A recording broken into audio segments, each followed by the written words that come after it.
बिस्मिल्लाहिर्रहमानिर्रहीम। उम्मीद रखता हूँ सब खैर और आफियत से होंगे।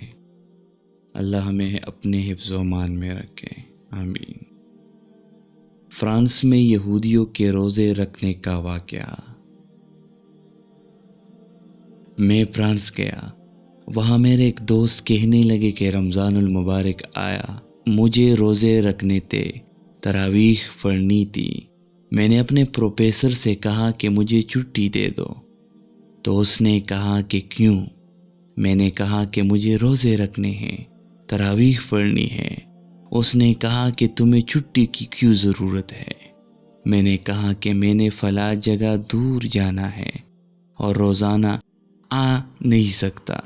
उसने कहा, मैं तुम्हें बताता हूँ, जहाँ तुम्हारे मुसलमान रहते हैं और यही करीब रहते हैं। मैं उसके साथ चला गया और वहाँ पर मैंने लोगों को देखा जो दाढ़ियाँ, अमामे बांधे हुए, जब्बे पहने हुए, मसवाक से वज़ू कर रहे हैं, आज़ानें दे रहे हैं और नमाज़ें पढ़ रहे हैं। एक आगे कुरान पाक पढ़ रहा है, दूसरे पीछे सुन रहे हैं।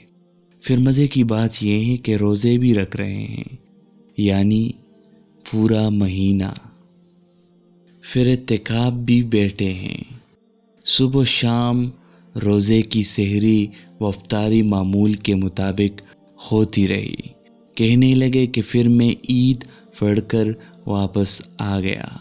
मैंने प्रोफेसर से कहा, आपकी बड़ी मेहरबानी कि आपने मुझे ऐसे लोगों से मिला दिया। मेरा रमज़ानुल मुबारक तो बहुत अच्छा गुज़रा। तो वो दोस्त कहने लगा कि वो प्रोफेसर मुस्कुराया। मैंने पूछा, क्या बात है? कहने लगा, आपको मालूम भी है कि ये सब यहूदी थे? मैंने कहा, मुझे तो नहीं मालूम। कहने लगा, उन्होंने एक प्रोजेक्ट के तहत काम किया कि इस्लाम में मुसलमान मुसलसल 1 महीने रोज़े रखते हैं। हम भी वैसे रोज़े रखकर देखते हैं कि इस्लाम के अंदर क्या अच्छाइयाँ हैं, और अच्छाइयाँ होंगी तो हम बिन कहे इस्लाम कबूल कर लेंगे। उम्मीद रखता हूँ आपको वीडियो पसंद आई होगी।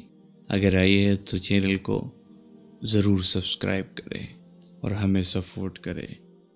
अल्लाह हमें आसानियाँ अता फरमाए और आसानियाँ तकसीम करने का शर्फ हमें दे, आमीन।